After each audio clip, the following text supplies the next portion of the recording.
summary. Short, precise, and just the main points, right? No need to handle. So less than 5, can I do it in 3 minutes? Yeah, exactly. So because once you do it in less than 3 minutes, those who want to add can add. Wonderful. There or here? Huh? Up there or here? And you can do it from there. Okay, first of all, I need the clock. Okay, so no, please come. Yeah. No, actually that's what you've been doing. You're right. Okay. Yeah. Okay, so Atma Bodha is for an adhikari who has recognized that sense of smallness plus a time-bound action cannot equal a permanent freedom result. Therefore, they have converted artha, kama, and dharma from an end into a means to moksha being the end. How they have done this? They have recognized the difference between raga, desha. There's 2 types, normal and binding. What is normal? For example, a doctor who likes to treat his patients, therefore we cannot call him materialistic because at some point we will require that doctor to treat us so we can continue reading the books. Very good. And then you be your normal funny self, so that everybody loves. So you're very brilliant, but you can relax. Okay. And then we've got binding likes and dislikes. For example, I want to love, I need love. However, what happens is some funny mix-up. So then I want to control you. And then I soon realize that I cannot control you. And then you start to hate me. and then I recognize, well, this is much harder than I thought. So then I justify, I say, well, I don't want to be loved. I don't want love. And this is what causes a binding dislike for love. In other words, I have no choice but to not love because I've associated the wrong stuff. Now, the solution is, if you're asking, 4 points. Tapas. In other words, what does tapas mean? Self-mastery. How so? 4 parts. First one is body. Firstly, we want to have good vibrations and very good energy. In other words, don't abuse the body. Ask, would I give this to my mom or dad? If not, then don't put it in your own body. Will I give this to Bhagavan in an incarnation? If the answer is no, you don't do that onto yourself. Next is emotions. How to manage this? By the guidance of Shastric wisdom. Next one is self-image. This is if one doesn't have respect for themselves, then they're not going to get respect from others. How so? The following 10 days will obviously help us with that further. Lastly is speech. For example, instead of saying, I do not feel good vibes about this person, instead of externalizing it, put an introspective perspective by saying, what is it about me that does not like this person? And how can I resolve that inside me? And then look into that question. Finally, what's the result of this? That is 2 parts. The first one is more enthusiasm, more cheerfulness. And the second is objectivity. In other words, this lack of judgmentalism upon the individual. Now, Gita. I'm over the 3 minutes, right? Okay, Gita you can do in the evening. Gita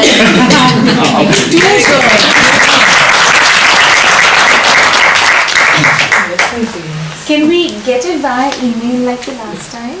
Huh? Last time you were emailing us the summary? So put it on the chat. I didn't write this, Last time? I didn't write it this time. Oh, you haven't? No. Oh. You do your own. Okay, anybody wants to add anything to it? Your own. Yeah. Anybody wants to add anything to it? Last time it worked well because it's not only everybody added a little bit and that makes it good. So it's not like only he makes the effort and everybody else. It's good to think about. Yeah. Just one thing in terms of the feedback which we get, the cause and effect. So the effect, as I understood, is really the feedback which I'm getting, which, as I understood, you termed as papa. The Pobinik Shina Papa. And the tendency can be to get caught up in blaming of the effect outside, rather like you just said, to introspect and look at the cause of it. Right?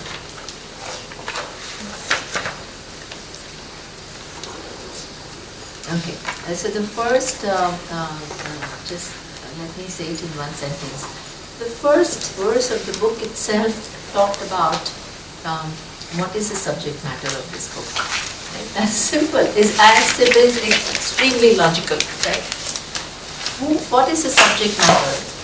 What will it give you? Right?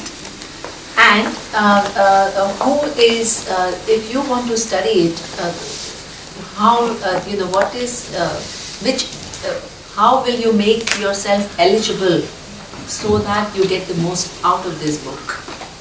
And finally, what you want to know, how this book will help you in knowing that.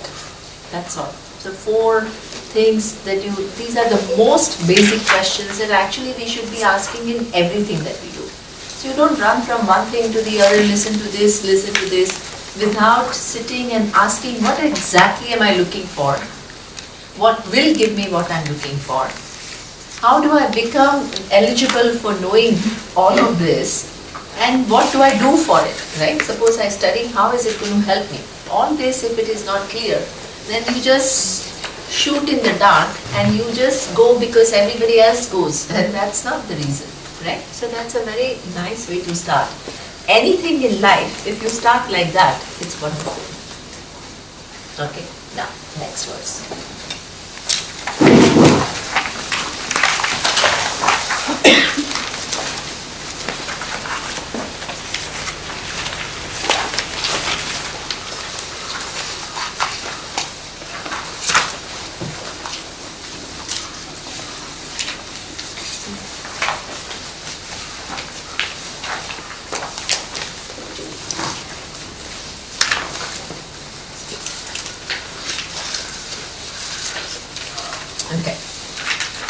बोधः अन्य साधनेभ्यः हि साक्षात् मोक्षैक साधनं पाकस्य बन्धिवत् ज्ञानं विना मोक्षः न सिद्ध्यति.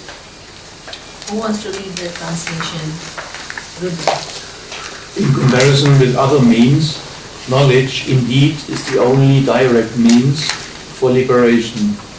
As fire is for cooking, so is knowledge. Without it, liberation is not possible. Okay, great. So yesterday we saw the argument, and which is what also Andre highlighted. And the argument is not like we are being fanatic about things. Only knowledge will give you things, and we are not here to kind of impose on you certain viewpoints. So the logic behind that is small plus small remains small. That's all, right? So the only possible to solve your search for freedom is the world is finite, and that you can't change. So the only possibility is that you are not small. That's the only way to actually solve this equation. Now the question is, if you are not small, but not only you, but everybody thinks I'm small. Small doesn't mean I'm small. It's not psychological small. It means factual small. Small means that I'm this body, and this body is finite. Right?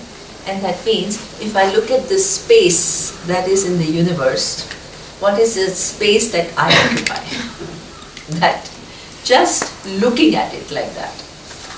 Right? What is the total space of the universe and what is the space that I occupy? Well, how old is the universe? And what is my life in this universe? How much knowledge there is in the universe and what do I know? In that sense, just very objective. It doesn't mean a psychological small where you say, oh, I'm useless. That's not the small that I'm talking about. Small means this is what everybody, nobody can change it. Whether you are a king or you are a president or you are a CEO of a company, the space that you occupy, the time within which you exist, and the knowledge that you know is finite.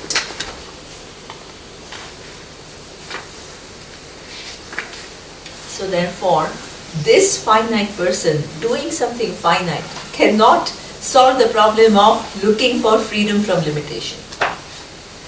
And the only possibility is I am not this small tiny human being, I'm much more than that. So therefore, if I'm much more than that, that's the only possible solution. There is no other solution. If I'm already free, suppose, as Vedanta says, then how is it that not only me but everybody else thinks that they are finite and limited? And that is because we don't know this reality. And if we don't know this reality, then what choice do we have but to know it? So this is what we say, knowledge alone will give us this freedom that we are searching for. Any doing within this world is finite, right? And therefore, yesterday you asked this question, which is a very important question, because we keep talking about knowledge being that which leads to freedom. But as he said, right, that you made a ticket, you booked the ticket, then you came here, then you took a taxi from wherever you came, then you every morning get up and come here. Is it not action? So what are we saying? That only knowledge will give you this, moksha, freedom. So what then is meant by knowledge and what is meant by action? Because it is so closely intertwined, right? That was your question? Yes. So therefore, we don't talk vaguely and we give definitions. What are the definitions? When do you say it's an action? And when do you say it is knowledge? Any ideas, anybody? And then I will tell you the traditional, all this Vedanta Shastra is brilliant. Everything is defined with so much precision. It is just mind-boggling. Okay? So, action is based on free will. Okay. Yeah. So, action is, in Sanskrit, we call it Purusha Tantra. Purusha Tantra means it is based on your choice. This is a technical definition. And the choice belongs to kind of free will that you enjoy. What does this free will mean? What it means is not like, oh, I have a free will so I can fly tomorrow. That's not free will, right? It's not like you can do what you want. But in anything, you have a choice. So this choice, which is based on free will, in Sanskrit, it is described as kartum shakyam, akartum shakyam, anyathava kartum shakyam. So what it means is, I can do something, I need not do it, or I can do it differently. This choice I always have in life. I can do it, I can do something about it. I choose not to do anything about it, need not do. And I can do it differently. Okay, this choice. I can come to meditation. I need not come to meditation. And I come to meditation plus go and have Ganga Day. Or I meditate in my room. Yeah. Or in the temple. Or in the temple. Or I go to the... Do you understand? Simple. Free will. You have multiple choices. Right? So it's simple act like meditation. So you can do it differently in so many different ways. You can either go to puja instead of that. You can go for a walk. You can do so many things. This is what we call free will. Right? So this is what we say, it is Purusha Tantra. It entirely depends upon you. And each of you will make different decisions. So Purusha means human being, the individual, and Tantra means dependent. Okay? It is centered on a person's choice. Right? And this is why within these 10 days, we'll all be doing certain things together, but at the same time, when you go for lunch, what will you eat? How much will you eat? It's on your free will. Right? So this is what we call Purusha Tantra. Knowledge doesn't fall here. Knowledge is what we call Vastu Tantra.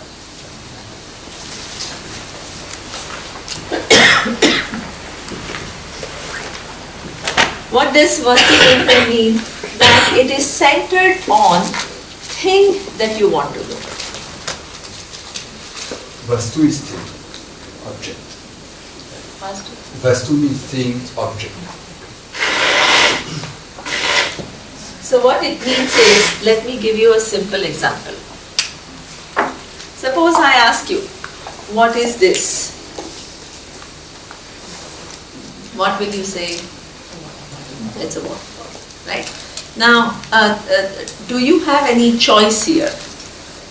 What it is centered on what this is. You have to capture it The way it is. the way it is. You don't have any choice. Suppose you say, oh, I hate plastic. Yes, you may hate plastic, but you can't change this. The fact that this is a plastic bottle. Do you understand? So that means you have a choice with reference to whether you want to buy it or not, you have a choice. But if I'm holding it in this hand, and if I ask you what it is, you don't have a choice. This is already what it is. And the knowledge is what? You have to recognize it as it is. Suppose here you want to use your choice. Oh, I don't want to see it as plastic bottle. I want to see it as glass bottle because I'm much more comfortable with that. Then if I ask you what this is, what will happen? Out of your preference, you will make an error. You will make an error. You will see it as something different from what it is. So that means in any knowledge, what you want it to be, what you don't want it to be, how you like it, how you don't like it, has no relevance. Because what is establishes what is, and your attempt is to what, knowing it, you keep all your prejudices away. Because if you include your prejudices, what will happen is it will interfere in your recognizing what is as it is. Do you understand? So therefore, Vastu Tantra is a very, so suppose, what does it mean? Let's look at, this is a simple example, right? Suppose you have to know, okay, how is earth? So you say, no, I like it to be flat because I see it and it's flat. I'm much more comfortable with it. It's nothing to do with you. Earth is a globe.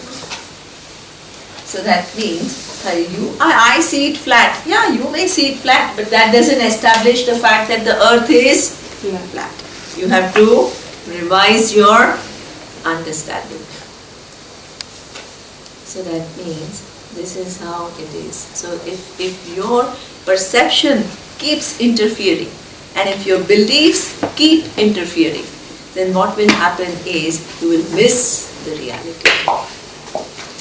So therefore, whenever you are dealing with Vastu Tantra, knowledge means you have to remove your personal biases.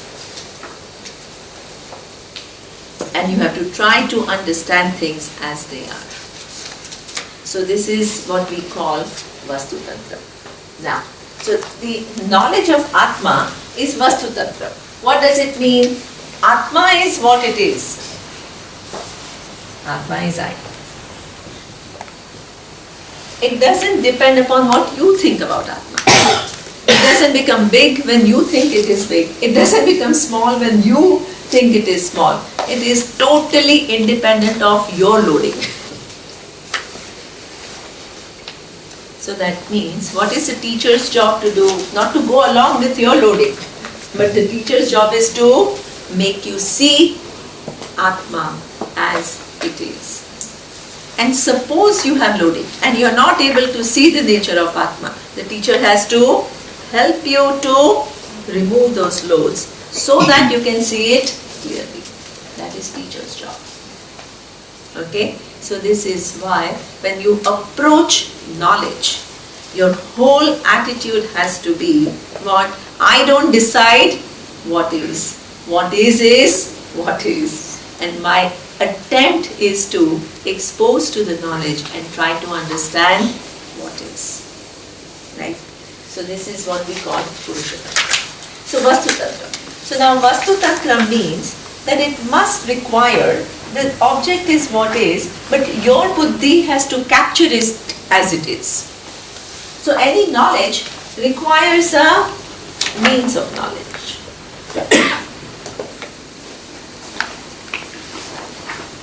Otherwise, how will you capture it as it is? You must need some means. So let me ask you again.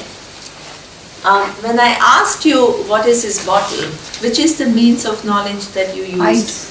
Eyes. You used your eyes. So eyes stand for senses. When I asked you globe, whether earth is a globe or flat, what means of knowledge did you use? Did you use your perception? No, because perception gives you different data. Perception gives you the semblance of flat earth. So what means of knowledge did you use? Inference. Excellent. You used inference.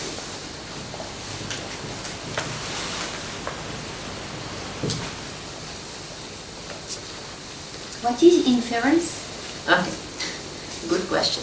What is inference? Inference is a method where you, it's what we call, there is a perception of something, but it kind of contradicts something, so you use logic. It's a use of logic to arrive at things which are not exactly, many things which are not exactly as perception. Through the use of logic, you arrive at what is? Deduction. But logical. So that means, 1 minute. So let me tell you how did we, the first person who discovered that the earth, who even began to thought about that is earth flat or not, how did it come about? He was just standing on the shore and he saw a ship going, and all of a sudden the ship disappeared. When the ship disappeared, he asked himself, how is it possible? If the earth is flat, I should be able to see it. So that means that led him to ask questions. And therefore, what happened is, through use of logic, then what happened? He came to this conclusion that the earth is a globe and it's not flat. So many things, even quantum physicists, right? You use your eyes and you see everything as very tangible object. The quantum physicists, the human mind is brilliant because they come to this thing that, hey, actually it's only atoms and particles. How? Because your perception doesn't change. You don't see atoms and particles. So this is what we call inference, logical deduction, through which you discover so many things which are not immediately available for your perception. But the scientist, Yes. or the first man who saw the ships, he used inference. But we, if you ask us the question, we don't use inference, we use general knowledge. Yeah, so that knowledge is gained through inference. So that means when you studied in college, they taught you, whoever, suppose the teacher taught you, so they will teach you that the earth is like this, and then hopefully they'll give you reason why. Unfortunately, the school system, I don't know how much reason they give, but this is how it is supposed to be taught. You can't just say, oh, Einstein said E is equal to mc squared, therefore it is. No. If any competent teacher will show you through working out of logic how energy ultimately transforms into matter and matter back into energy. So the first person uses inference, and subsequently how is knowledge passed on? Not by saying he said it, therefore it is right. You are shown the logic. He's They the first remember at one. school how we were doing experiments, right? And then from there, we're saying, oh, what is the law which is like connecting this phenomena, this heating, this electricity, or whatever. and then we're having some measurements, and then some equation and so on. So we are able to reconstitute the whole reasoning behind establishing this new way of looking at this phenomenon, right? Explaining it away. So really, if you define this inference as we are using it in a simple way, it's different forms of reasoning. Okay? Now, Vedanta has also a huge chapter on epistemology, which is what are the different ways also of reasoning. And there are so many. Like in Western philosophy also this is explored, in Vedanta also it's explored. But it's not necessary at this point to enter in that. Okay? Let's say forms of reasoning. Some from induction to deduction. From particular you make a general thing. Or from general you apply it to a specific thing. So these are some of this. Otherwise it's also comparison, right? Simile, and you get to know things which behave in the same manner. Then you extrapolate. So these are some of the various ways of reasoning. Okay? Yeah.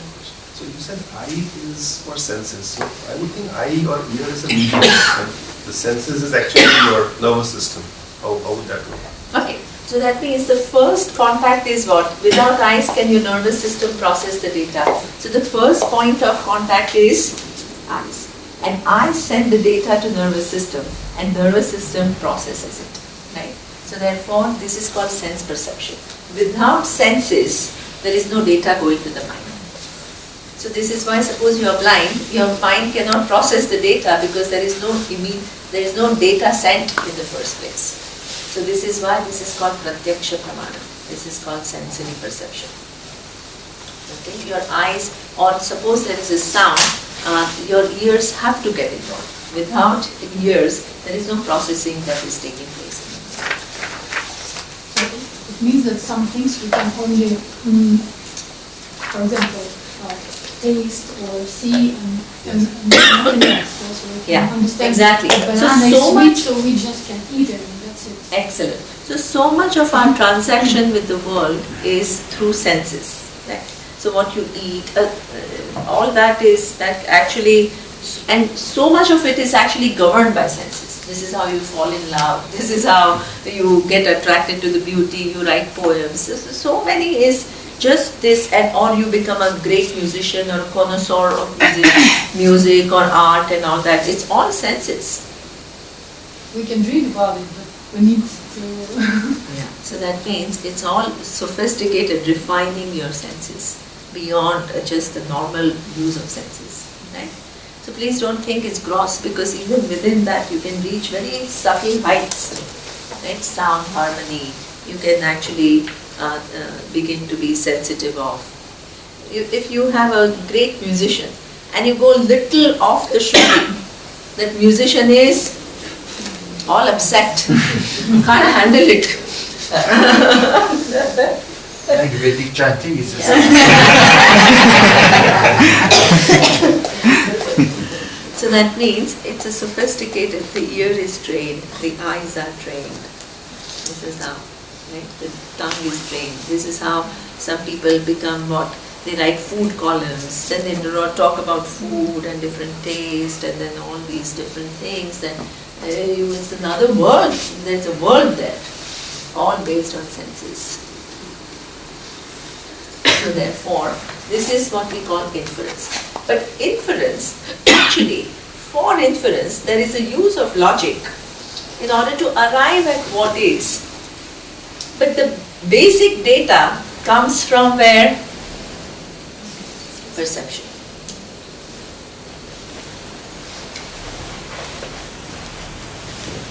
Newton discovered law of gravity. What was the basis of that? Perception. What perception? He saw apple falling. Now all of us saw apple falling, nothing happened to us, but he started thinking about it. And he says, why is it that the apple is not going here and there and all, and it's just falling? So this is what we call, it gets you thinking about things.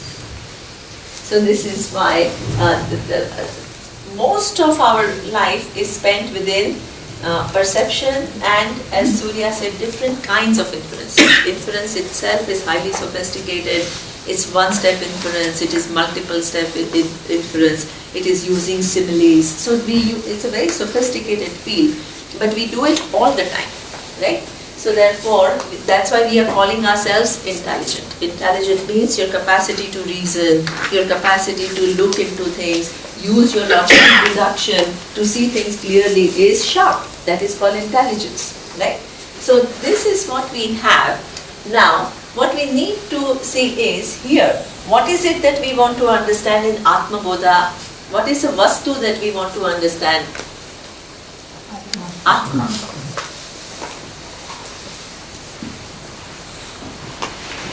Atma is I.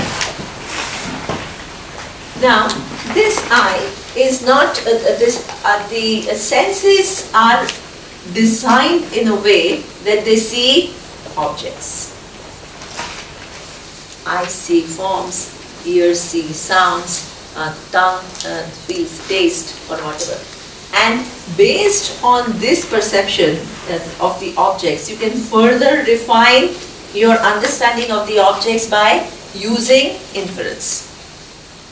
Right? Because objects themselves are not as simple as how they seem. Object Earth seems flat, but it is a globe. This object seems tangible, but ultimately it is atoms and particles. So what inference enables us to do is to refine our understanding of objects and understand the objects more accurately. But in order to know the nature of I can't use these two means of knowledge.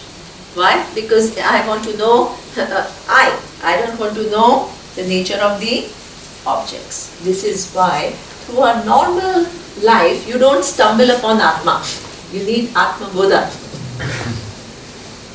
So therefore you need what we call, so to know the nature of Atma, these means of knowledge that you have are not useful. Therefore, you need an independent means of knowledge. What is an independent means of knowledge?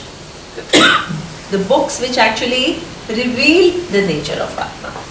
What are these books we saw yesterday? Vedanta, Shastra, Upanishads.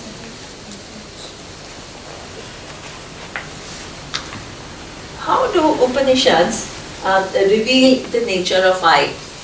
They can't show you, because if they show you like this, what will happen? I will become an object.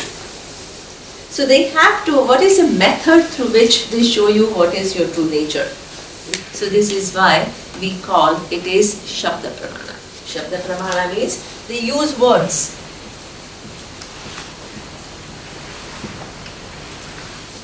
But they don't just use any words. So I can go on talking and talking and talking and talk all nonsense. Will you know Atma? No. These words are used very deliberately to convey to you what is your true nature. So that means inbuilt in this is called Shabda Pramana.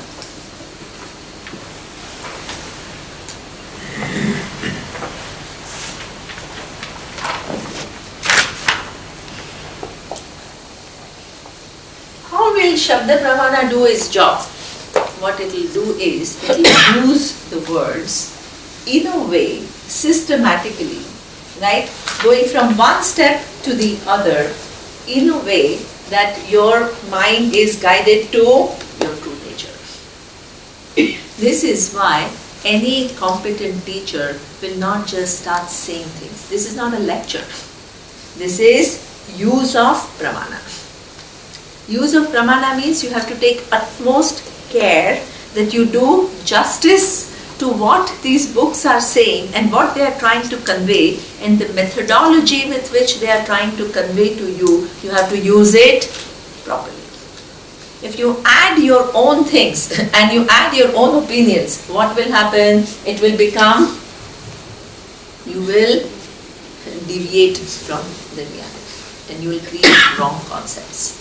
So this is why the teacher of Vedanta has to have utmost integrity and has to keep reminding oneself, it's not about me, it's not about what I say, it's about what is the reality of nature of life. And my words have to convey this reality to you without any other interference.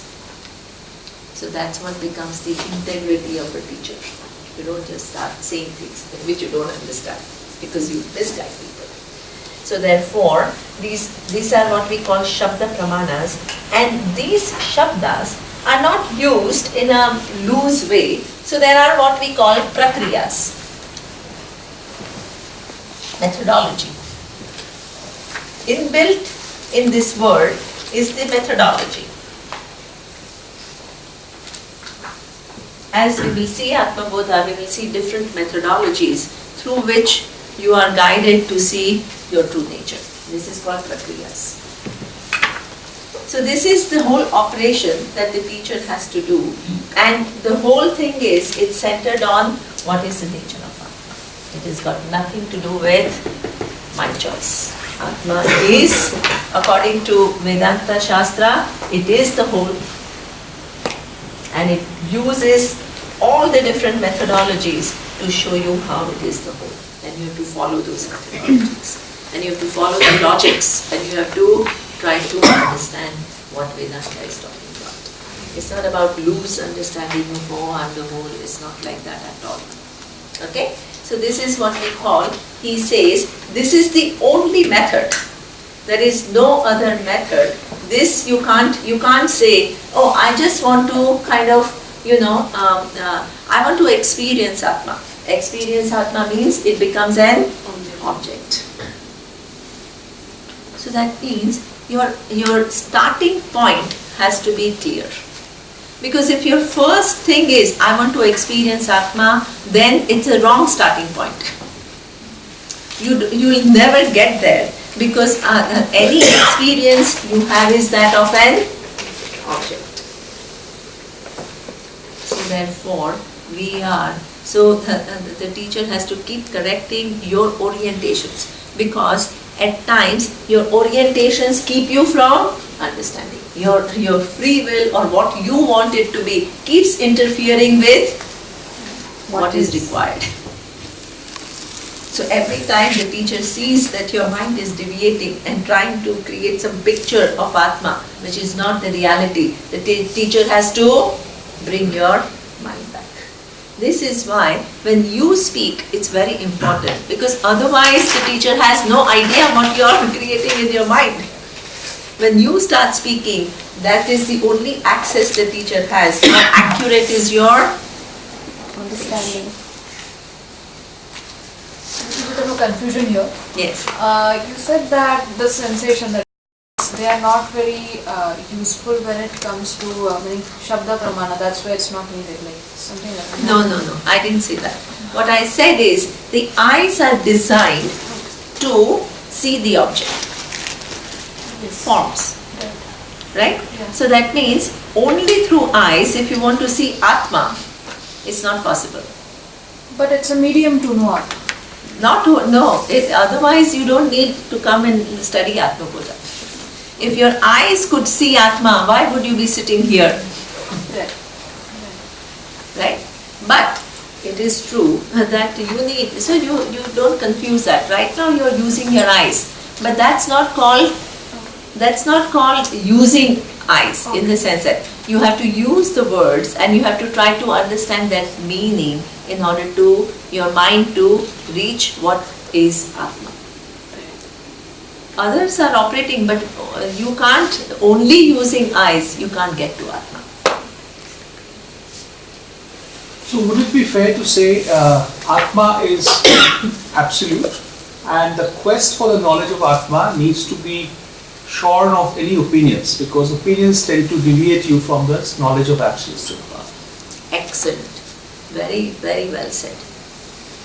Because it's talking about absolute and you're living in relative. And in relative, whatever you know through your senses, whatever inferences you make, is never going to get you to the absolute. This is why you need something which shows you that absolute. On your own, you can't figure it out. This is why you need Atma Bodha. And while you're operating that means of knowledge, what you think cannot interfere. Superb. Because if it keeps interfering, then it will influence your knowing that. Very good. Very good. Okay. So now the next thing. So therefore you need a Shabda Pramana. Shabda Pramana, as I told you, these words refer to what? Shruti, Smriti and prakarana grantha.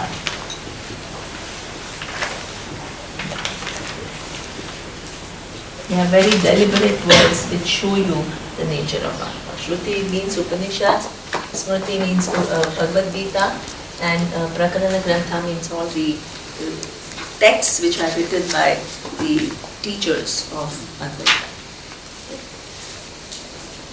Now, you need to ask yourself second question, and that is, what kind of knowledge? So this is what the verse is talking about. That what he is giving an example. Cooking, can it take place? He makes it very interesting by giving simple examples. Yeah. Can I just come back to the initial question? So the initial question was the difference between action and knowledge. And then the initial doubt which was there was, yeah, but in order to come here, I am doing so many things, I am taking the plane, I am taking the taxi, I have to take bath, I have to dress and so on. So this is absolutely right. You are doing that to come here. So till there is action. But as you are listening to the words, I mean of the text and handled by a teacher, are you doing anything? Okay, what are you doing? Listening and thinking. Okay, so this is domain of knowledge. And what is happening is that you let the words, as they are handled by the teacher, do their work. Yes. Right?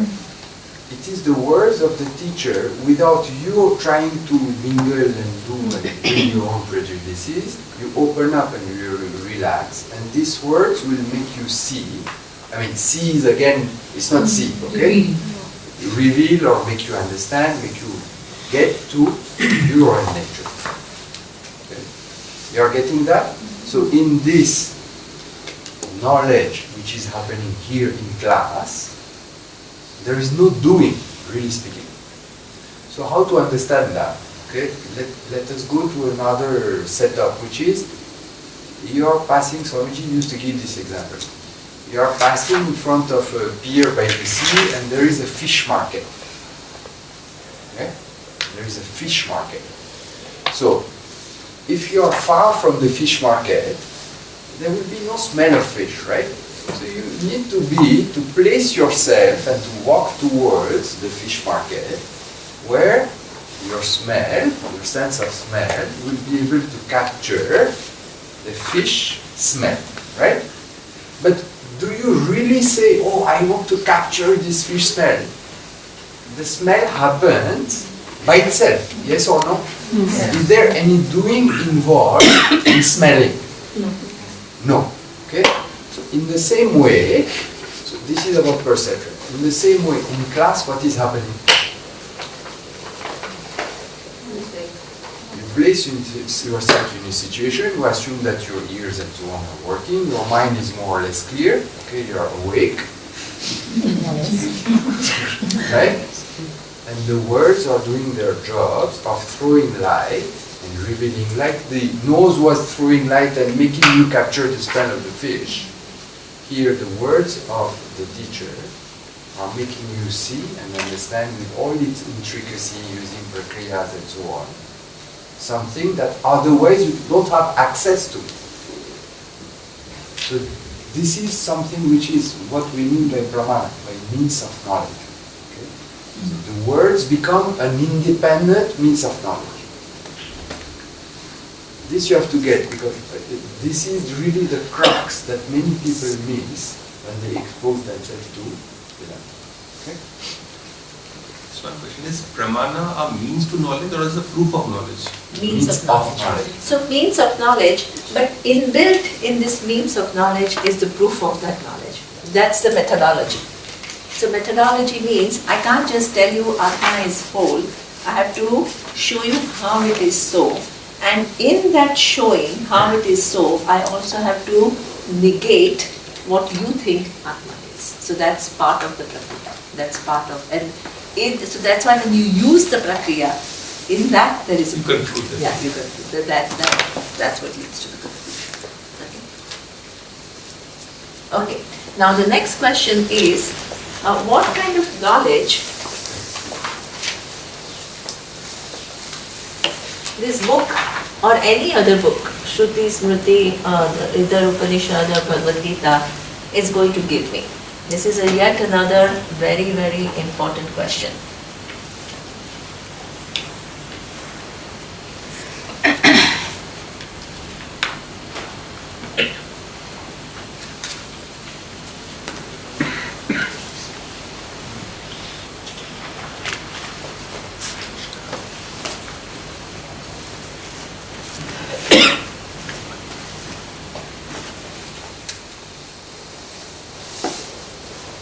Knowledge which is given through words of the text, which use different methodologies, and inbuilt in this methodology is the proof. Proof means logical analysis which leads to the proof, right? So what kind of knowledge it will give me? It can give you either direct knowledge, or it can give you indirect knowledge, which then has to be made into direct knowledge. Let me first give you an example of what is called direct knowledge and what is called indirect knowledge. Then you have to tell me that the words of Vedanta, what kind of knowledge it will give you. Okay. So suppose I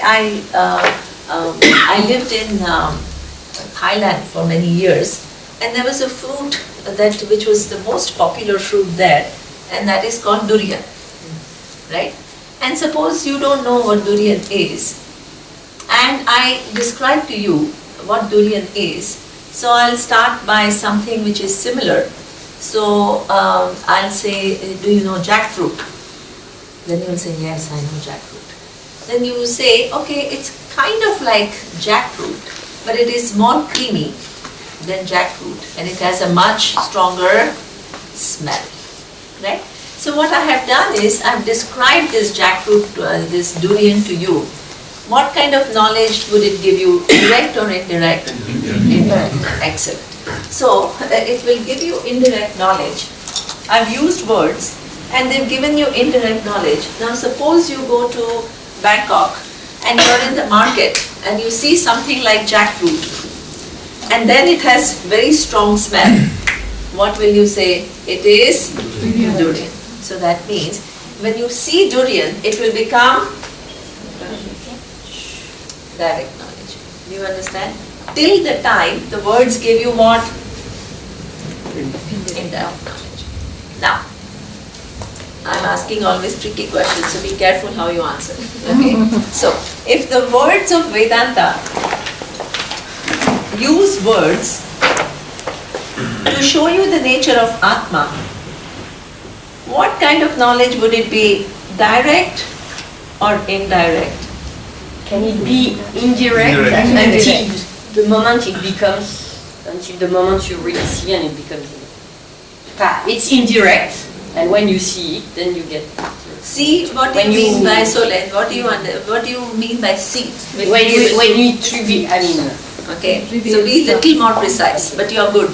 Tell me a little bit more precise. It will be indirect knowledge because it will be only words. You have only words, and at one point, hopefully, suddenly it reveals,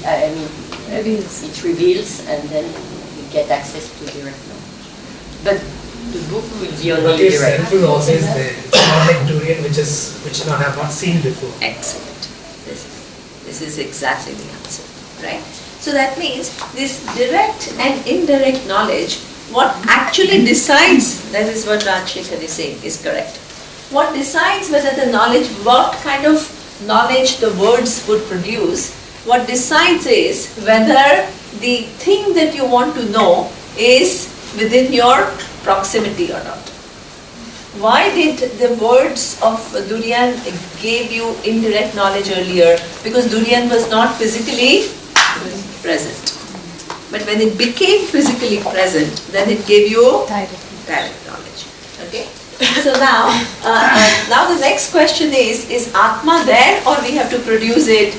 We have to go to Timbuktu and get Atma and then it will become?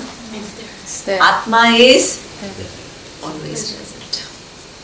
There is, in fact, that is the only presence which is never displaced. So that means if the words are you knowledge of Atma and Atma is always there, they have to give you direct knowledge. Until it gives you direct knowledge, we are saying, it's not indirect, we say we haven't yet understood it. So that means that when it reveals, as you used, when it reveals itself, then it is always direct knowledge. Until then, you are trying to understand it. So that means... Going back a little bit, so instead of describing a durian in jackfruit terms, if you had shown a picture of durian, what would that be? Had you doing that? Still, it would not, because you don't know exactly the smell. See, that's a good question.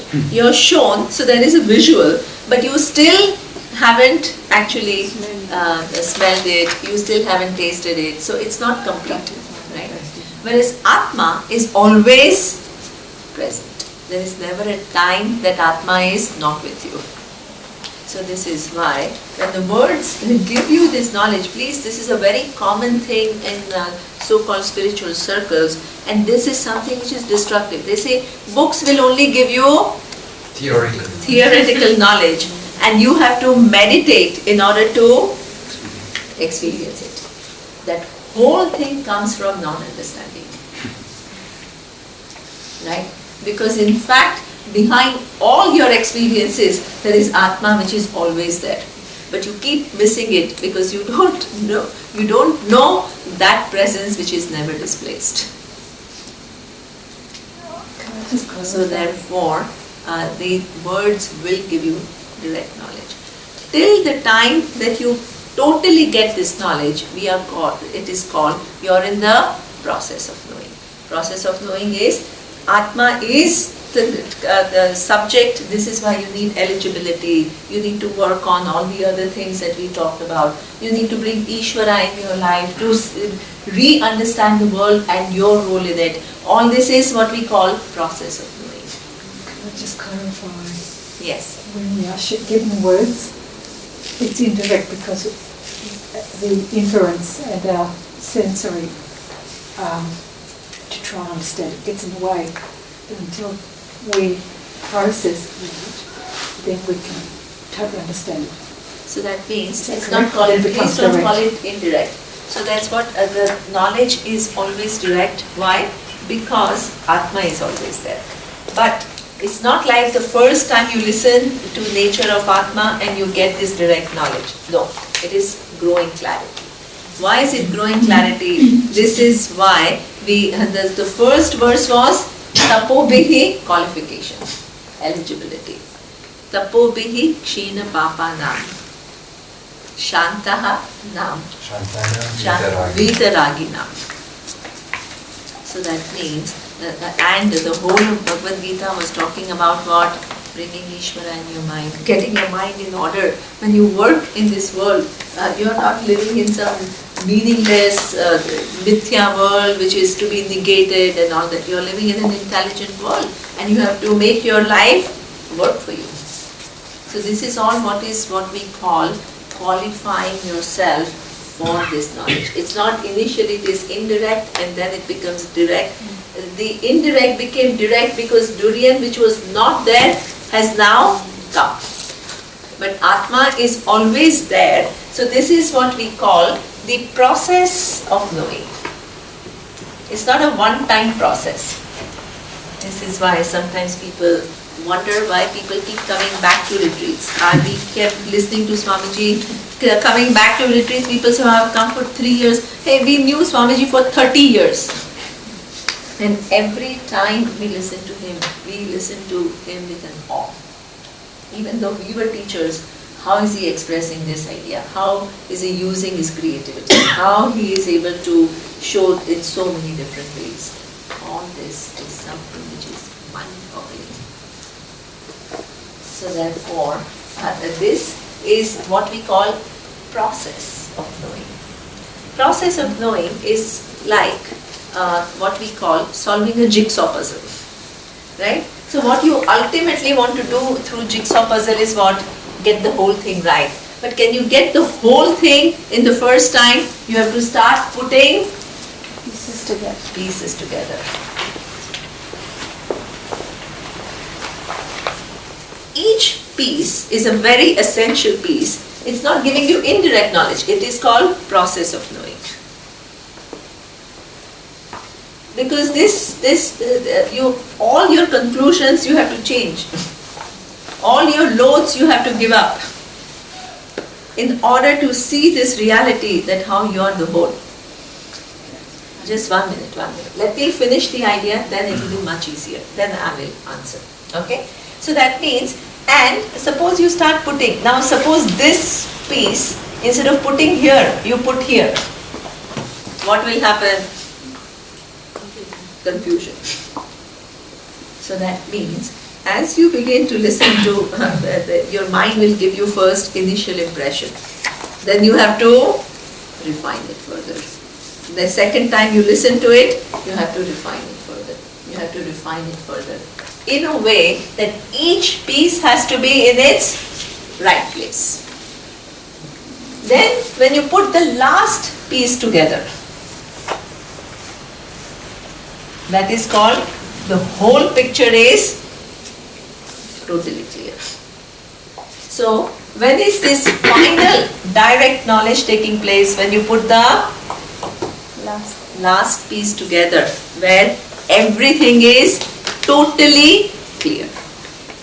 Until then, please don't call it indirect knowledge. You call it process of knowing. Yes? Because each one is an essential part. So in Europe, I gave one another example, which is now much more modern, which is Sudoku. Right? So suppose you have to solve Sudoku, and you put one wrong number somewhere, you may not even realize. But in the end, it will not solve. So you have to go. You will be stuck. You will be stuck somewhere. You cannot proceed further. So this is how it is. So that means each piece that you put together is actually working towards your solving the final Sudoku. It is not called, initially it was indirect, then it became direct. It's not like that. This is what we call growing clarity. Growing clarity, and ultimately when you can say the process of knowledge is complete, then you have solved put the last piece of puzzle together, and your mind totally captures the reality without any inaccuracy, without any mix-up, without any of your own imagination coming in. Because every time you listen to my ideas, what will happen is you'll create some mental picture. Now what happens is that mental picture may be accurate, may not be accurate, may be vague, it requires further deepening, requires further refinement. So that process keeps going, and that piece is connected to something else. So that means everything, by the time everything is put in its right place, it requires certain reflection. Especially because we have been living in this world with a totally different understanding. Your starting point is, I'm small. Shruti shows it is, you're the whole. Your starting understanding is maybe there is no Ishvara, or Ishvara is some remote entity. The Shruti shows it's everywhere. And not only it is everywhere, it is one with you. You have to shift from here to here. All your thinking has to shift. All your dealing with the world has to shift. You have to re-look at everything. By the time your mind finishes that process, it's not, please don't think it's like 1 time, 2 time process. It's a long process. Because all your transactions with the world come from this, and you have created so many orientations and understandings and notions and logics. Everything is convoluted. From here, you have to move here. You have to undo so much. So, just 1 minute. He had a question. So, about this direct and indirect knowledge, both Atma and Durian always existed. Sorry? Not just that Atma always exists, even Durian would have existed forever. Yeah, but Durian was away from you. Sure. So, even when I have no desire to know Atma, it's away from me. If I have no per se desire to know Atma, it doesn't exist for me. Yeah, like a Durian would. See, one thing is, we are not talking about, it's true, this is why Atma remains unknown for cycles of births. Why?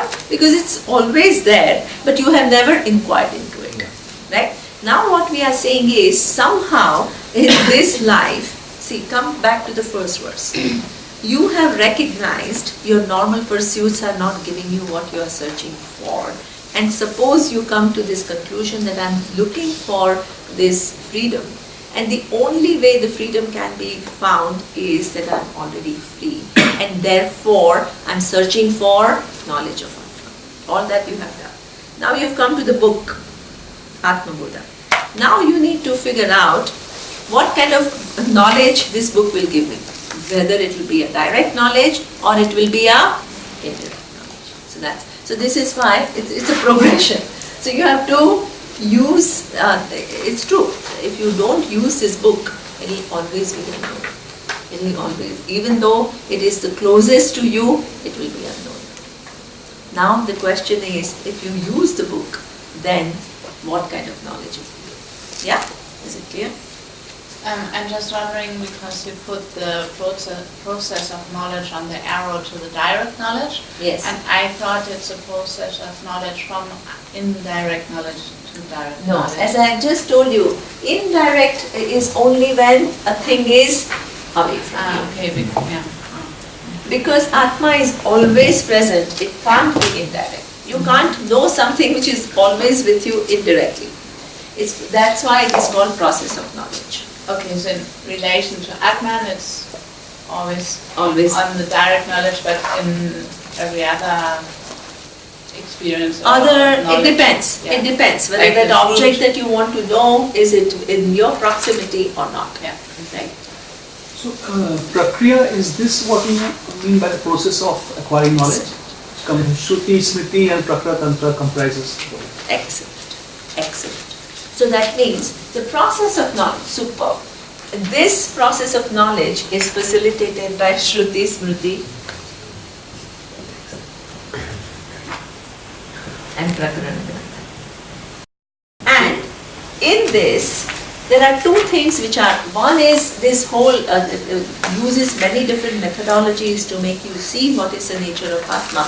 But Shruti, Smriti and prakarana grantha also then talk about how to make yourself eligible, because you can have brilliant teacher and your Atma is always there. But if your mind is filled with all kinds of other things of, world is bad and I'm miserable and I'm a victim, that mind is not able to use this process accurately. So you are not an adhikari. So that is why this takes care of both. Not only it takes you from here to here, but it also takes care of you being adhikari. This is why it's a lovely, these are complete texts. Wow, I have like people who are firing. Okay, very good. Since you said that you will not be able to use the knowledge which you have, so can we say that the knowledge we gain? Which I didn't say you won't be able to use the knowledge. When did I If say we that? do not take it correctly and use our own biases while getting this knowledge. What? No, you have to rephrase, because I'm very, very precise about what I say. I know exactly what I have said and I know in what context I have said. So you have to tell me what you mean. Because otherwise, yeah. Yeah, so if we use our previous biases Yes. while taking this knowledge, Yes. we will not be able to apply it correctly in our life. Do you mean to say? So apply means you will not be able to first understand it correctly, And when you don't understand it correctly, obviously you make errors in applying it. So can we say that knowledge affects the action and free will, which you mentioned in the last chat? Can we say? So, okay, that's a good question. Okay, that's a very good question. So what it means is, as you begin to, in the process of knowledge, that is very good. And that actually also goes to eligibility.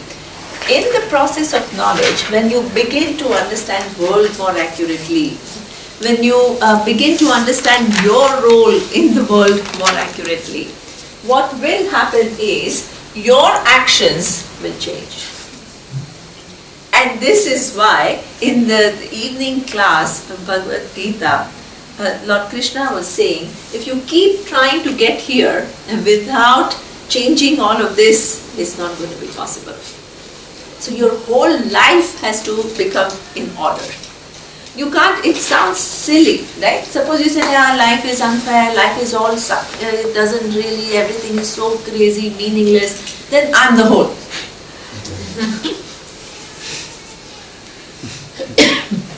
Does it sound like some nice wisdom? It sounds like some silly stuff. Right? The whole mind has to create one whole picture of reality, which is like a very intricate, very subtle, very refined vision of reality. So that means it has to see the whole thing in a total clarity. This is why Lord Krishna said that if your mind keeps trying to get to the final thing, and if you miss this whole process of knowing, in which you correct your actions, you correct your responses, you correct your emotional life, you correct your self-image, forget it. Very good. Excellent question. Sorry, I didn't understand your question, but it's good. Very, very good question. Can we say that in this process of knowledge, there will be moments of direct knowledge where and more the moments, more I become clear, more I become... Okay, let's not, okay, so so that means each piece is becoming more clear, be more precise, right? So don't say that more direct knowledge, otherwise it's indirect, no. Each piece, there is a clarity, there is a depth, there is a certain assimilation for each piece, right? Which will then actually help you to see its connection with something else. So that means there will be like a growing clarity, right? And it will be precise. The attribution will be not vague, not inaccurate. All this will happen, right? Is it clear? Yes. Okay. So you're saying mind will get a complete picture of reality, but mind is limited. So how will limited get unlimited? So that's why you need prakriya. This is why the mind is extremely advanced instrument. This is I just explained that by itself it cannot get there because it uses perception and inference. But suppose the words come and they have a methodology to reveal to you, mind is an extremely sophisticated instrument, it will solve it. But it has to be guided, it has to be led. And this is why human birth is a very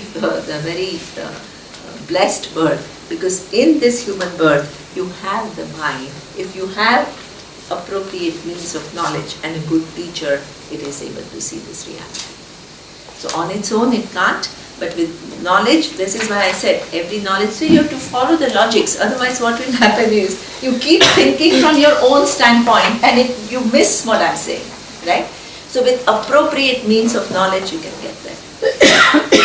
So is it therefore, the way to conclude is, the Shruti, Smriti and prakarana grantha will essentially build correlations, which will essentially loop back into some self-correcting errors, and then you will essentially get into an exponential graph where over a period of time you don't understand the meaning, but one day when you understand, the returns are very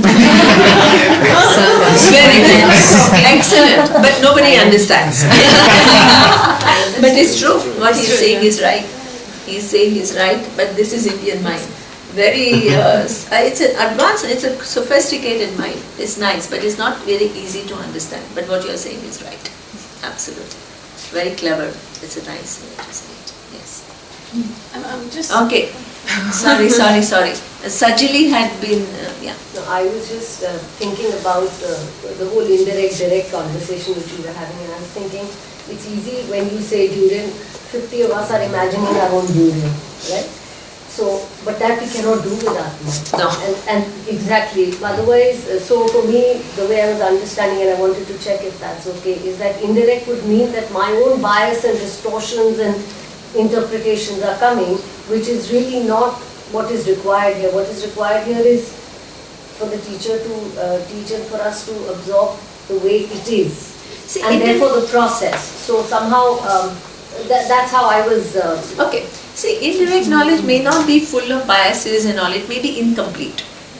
Let's not use full of biases. I mean, they may or may not be there, but it's incomplete. Till actually you see durian, then it becomes complete. Because even if you don't add your biases, still you don't know exactly how it tastes, right? So so it's not as accurate as it is. Can I add now something? 1 minute, just yeah. I just want to clarify. Yes. You said meditation cannot, give you the final realization. Can we say meditation helps you assimilate the knowledge? Super. Excellent. Excellent. Right? So that means, as you saw, were you there in the morning? Yeah. Okay, great. So that means the classroom thinking. Suppose I'm telling you there are so many things which are hopefully revising your opinion about things. So you need to stay with it. It's not enough for you to just listen to it. So in the meditation, when you are quiet, you reflect on it. So that means that the main pramana is teaching. But that reflection makes your assimilation much, much better. And it gives you an opportunity to remove your biases, look into where am I really understanding, where am I really not so clear. So that is very, very useful. Meditation is extremely useful in that. So it helps in assimilation. Absolutely. Absolutely. Now somebody else was raising that. Andre. Now we'll finish 5 verses. Okay, no, good, but these are very important points. Yes. I just want to bring clarity to Yes. 2 words. Yes. First is growing clarity, Yes. and the second is aparoksha jnana, direct knowledge. Yes. So to me it sounds like a contradiction because aparoksha jnana seems instantaneous, and yet this is growing clarity. Mm-hmm. So at what point can we qualify it as aparoksha jnana? Yeah, as I said, the last piece is put together. That is called aparoksha jnana. So that means from then on, the entire picture is totally clear. And before that we cannot Before use that, aparoksha jnana. you can't. I mean, you can't say for you it is aparoksha jnana. You can say you are in the process of it.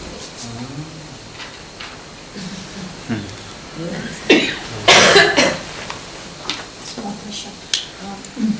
So, may I say that Atma is a really special object to understand? So, and It's not an object, it's the only subject that is there in the universe. I is the only subject, everything else is an object. So now... Because when we compare it with the fruit, Yeah. so it brings me like... No, so that means Atma is I am. So there is an entity called I am, which is not an object, it's a subject. But about this subject, you have lots of conclusions. But through your normal senses, you can't remove those conclusions. So now you use the words of the Shruti to remove those confusions and you see who you are. But you can't call it an object, you call it an entity, which is Atma, which is not an object. If it was an object, you don't need books, you can Which I use want it. to see. Which I want to So you can't see. So that is why. This is why. See, the minute you saw it, what will it become? It will become finite. Because it will occupy a given space at a given time, and then it occupies only this space and not something else. So that means that this is not what Atma is. This is why. That's why you have to use the words accurately. The inbuilt in the words is the methodology. So your mind keeps going back to a given orientation. So what will this, as you listen to this, you will correct it. As you correct your orientations, you will be able to get to what Shastra is saying more and more accurately. So this is why your orientations actually will interfere. That's why the teacher has to see when your mind is creating a picture which is not accurate, then they have to bring it back. That, over a period of time, will make your mind accurate enough to see it. This is why the Vedanta teacher has an unfortunate job. What is an unfortunate job? The easiest job for a teacher is to agree with everyone. Oh, wonderful. Oh, fantastic. You're so clever. Right? Everybody loves it. Everybody feels good. But until your mind reaches exact, if I agree with you, I'm doing disservice to you. I'm doing a lot of disservice to you because actually I'm encouraging the mind to deviate from the reality. If you're not ready, you said, she is all the time just criticizing. Hey, asato ma satkamaya. Asat is plural. Asato means plural. From there you have to become discerning person who recognizes Sat. So that means your mind has to become a discerning mind, which is able to negate everything. It has to receive, it has to learn to be precise. That is it. So that means whether you finally understand Vedanta or not, you will, if you have a good teacher, your mind will become extremely precise. And no loose words, no loose associations, not all over the place, or connect this to this. It's not like that. So that is a training. Training means you have to understand everything accurately.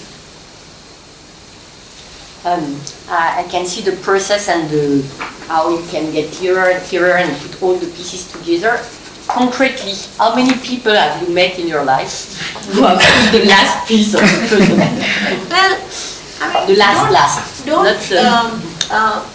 It's hard because you have to have the eligibility, but it's not impossible. Really, it's not. You know, you really need a clear mind, and you have to keep all your opinions a little bit away, and you have to try to follow what the teacher is saying. Really, don't make it as impossible as it. You know, that also is like your own mind, which creates this. Oh my God, when will I ever get there? Actually, this is the truth. So it's like quantum physics, right? So it's a very advanced idea. How many people get it? Maybe few, but is it impossible? No, it's like that. So that means it requires a certain sophistication. It definitely does. At the same time, it is already there, thank God. You don't have to produce it. So that means all you have to do is to shed your ideas and follow this pramana, and it can do its job. So does it mean when you have done that job and you've understood it, that means it's moksha, right? Yeah. So that this so is why how many people have got moksha here? The question is none. Yeah, so I'm not here to count. My job is to and my job is to teach. Now hopefully people get it right. So that suppose when I was listening to Swamiji, you're right. So like because it seemed like first of all, is it possible? And secondly, whoever will get this, right? I mean, it's true, I totally understand. But you'll be surprised how quickly your mind can, if you really help yourself. If you remove, remember the obstacles that I set when the first class, you remember everything I said, I remember, whether you remember or not. The adhyatmika obstacles. Your blocks, your resistance, your the kind of the transference, all of this will interfere. So the biggest thing is to use your mind accurately and take care of all these biases. And you'll be surprised how fast you learn. Just a few years ago, when my teacher they told me, you go and teach, I said, what? It seems like such an ocean of knowledge. Where am I going to teach? It's a wonder. So that means it's possible. Don't make it impossible through your own thinking. But don't oversimplify and say, yeah, it's easy. It's not easy. That means you have to work for it. Yeah. But isn't a big part of the difficulty the fact that the relative world does not stop just because we go to a Vedanta class? Absolutely. Meaning we are constantly on a 24/7 basis being conditioned by the world around us, by the fact that we use language every day, which is dual, by the fact that appearances are pointing to duality, and so forth and so on. See, one thing is, this is why, it's true, that's why to re-understand the world is Ishvara is very important.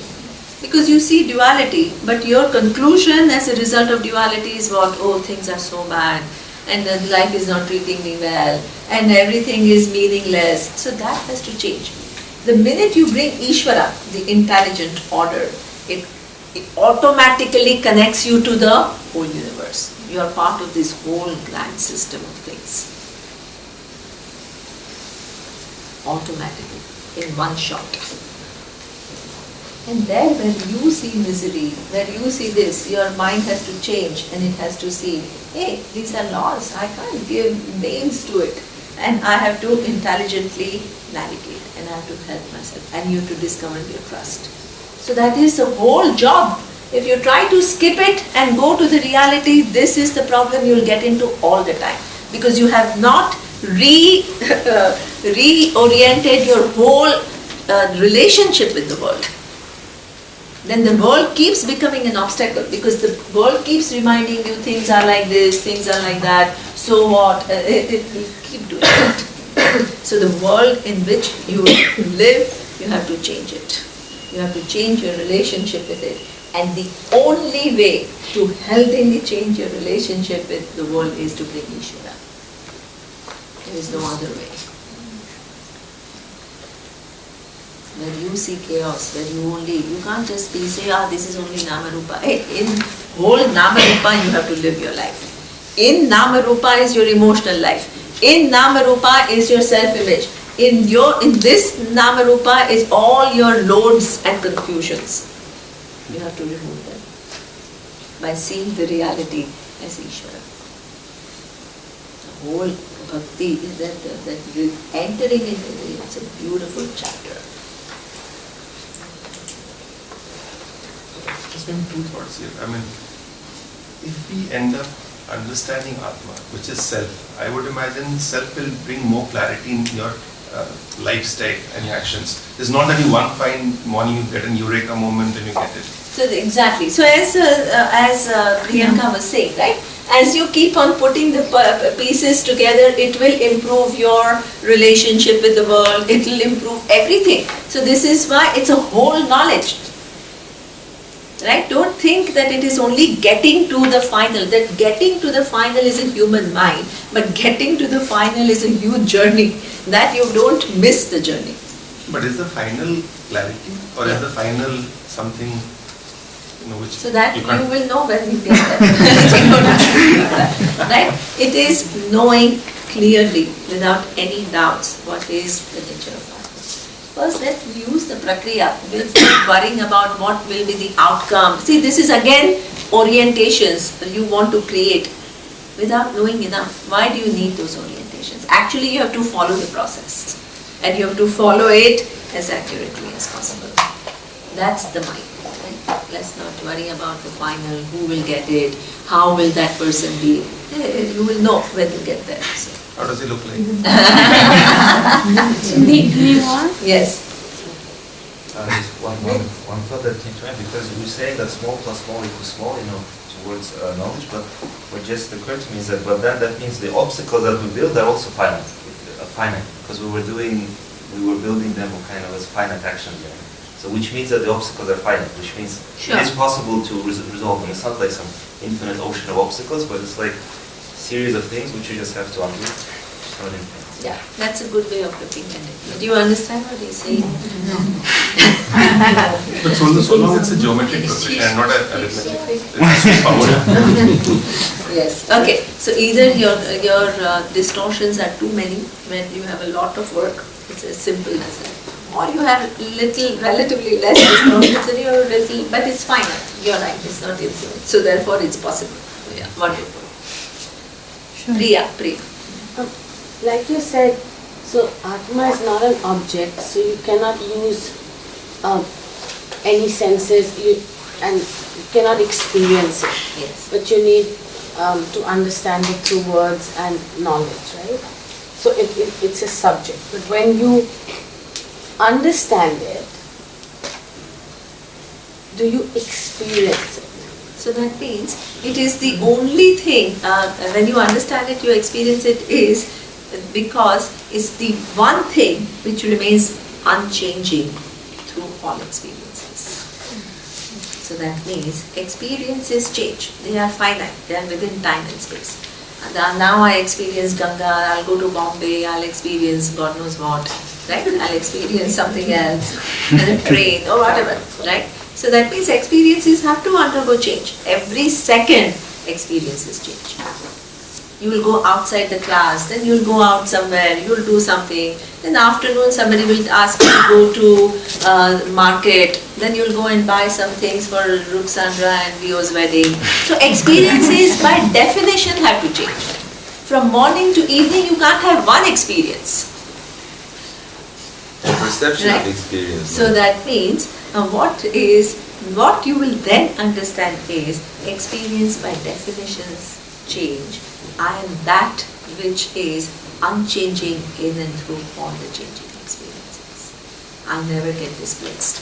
As experience change, I always am. And because I am, I'm able to experience everything. That comes through my senses. As an observer. Please don't give it a name called observer, because observer will make it this little person who's observing behind the scene. It's not. It's this one infinite reality. We will see this. This has to be... See, the text is still to come. So there are many of these questions will come. I mean, it's a necessary, I think, process. Yeah, here. it's good. I think there's a very curious audience, so it's wonderful. But this is only the second verse, and we have 68 verses to do. So yes, your curiosity is very much appreciated. Your interest is very much appreciated.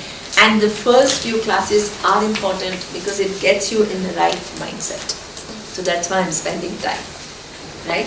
Because if you don't have a right mindset, I can show you things and you are in your own world of imagination. So it is important for me to get your thinking in this, what is this book, what is your relationship with this book, how you need to approach this, what kind of knowledge it is going to give you, all this, and how you can't be quick to say, I understand it. It's not, because it's a whole big process of knowing. All this hopefully will make your mind geared towards this reality more accurately, right?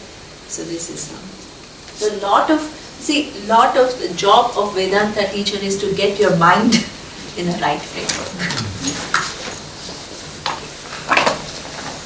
Okay. It's unfortunate that when we are here, we are totally in that place. We are far better off going putting one puzzle. And when we go out, then we slip from that, and then again. This is why you have to keep listening to Vedanta, and you'll be surprised. In spite of you thinking that you are slipping back, maybe your daughter will say you have changed, right? So it all is relative. It's okay. Nothing is a problem. Don't make it a problem. Make it enjoyable.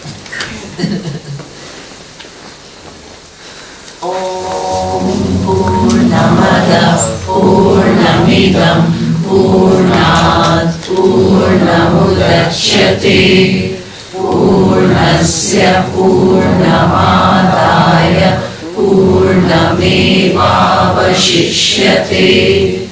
Om Shanti Shanti Shanti.